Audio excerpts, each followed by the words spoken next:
अस्सलाम वालेकुम वरहमतुल्लाहि वबरकातुहू। आज हम बात करेंगे कलमे के बारे में, जिसे पढ़कर इंसान मुसलमान हो जाता है। इंसान इस्लाम के दायरे में एक कलमा पढ़कर ही दाखिल होता है, और वो कलमा भी कुछ ज्यादा लंबा चौड़ा नहीं है, सिर्फ कुछ शब्दों का है। ला इलाहा इल्लल्लाह मुहम्मदुर रसूलुल्लाह। इन शब्दों को जबान से अदा करते ही आदमी कुछ से कुछ हो जाता है। पहले काफिर था और अब मुसलमान हो गया, पहले नापाक था और अब पाक हो गया, पहले खुदा के गजब का मुस्तहिब था और अब उसका प्यारा हो गया। और बात सिर्फ इतनी ही नहीं रहती, इस कलमे की वजह से आदमी आदमी में बड़ा फर्क हो जाता है। जो इस कलमे को पढ़ने वाले हैं वो एक उम्मत होते हैं, और जो इससे इनकार करते हैं वो दूसरी उम्मत होते हैं। बाप अगर कलमा पढ़ने वाला है और बेटा इससे इनकार करता है तो गोया बाप बाप नहीं रहता और बेटा बेटा नहीं रहता, और बेटे को जायदाद में से कोई हिस्सा भी नहीं मिलेगा। अब बात करते हैं इस कलमे का मतलब क्या है। इसको पढ़कर आदमी किस चीज का इकरार करता है, और इकरार करते ही आदमी किस चीज का पाबंद हो जाता है। कलमे के मानी है अल्लाह के सिवा कोई और खुदा नहीं, और हजरत मोहम्मद सल्लल्लाहु ताला अलैहि वसल्लम अल्लाह के रसूल है। कलमे में इलाह का जो लफ्ज आया है उसके मानी है खुदा है।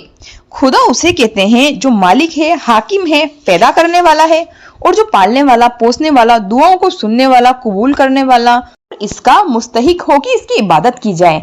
अब जो आपने ला इलाहा इल्लल्लाह कहा है तो इसके मानी ये हुए कि अव्वल तो आपने इकरार किया कि यह दुनिया न तो बेखुदा की बनी हुई है और न ऐसे की कि जिसके बहुत सारे खुदा हो, बल्कि दरअसल बनाने वाला खुदा एक है, वो एक जात है। उस एक जात के सिवा खुदाई किसी की नहीं है। ला इलाहा इल्लल्लाह कहने के बाद आप कहते हैं मोहम्मदुर रसूलुल्लाह।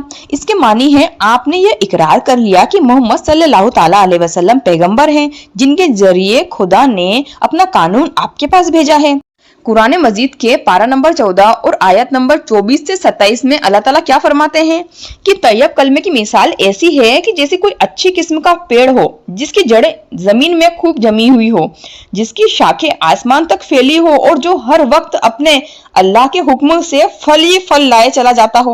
और इसके खिलाफ खबीस कलमे यानी कि बुरा अकीदा और झूठा कौल ऐसा है जैसे एक बुरे किस्म का जंगल का पेड़, बस वह जमीन के ऊपर ऊपर ही होता है, एक इशारे में जड़ छोड़ देता है क्योंकि उसकी जड़ गहरी जमी हुई नहीं होती।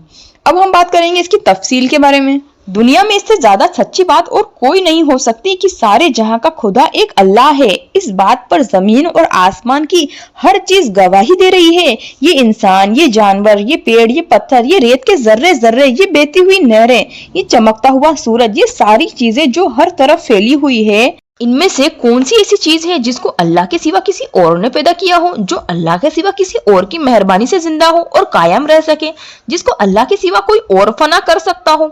फिर जब सारा ही संसार अल्लाह का पैदा किया हुआ है और अल्लाह ही की मेहरबानी से कायम है और अल्लाह ही इसका मालिक और हाकिम है, तो जिस वक्त आप कहेंगे कि इस जहां में एक अल्लाह के सिवा और किसी की खुदाई नहीं, तो जमीन और आसमान की एक एक चीज पुकारेगी कि आपने बिल्कुल सच्ची बात कही है।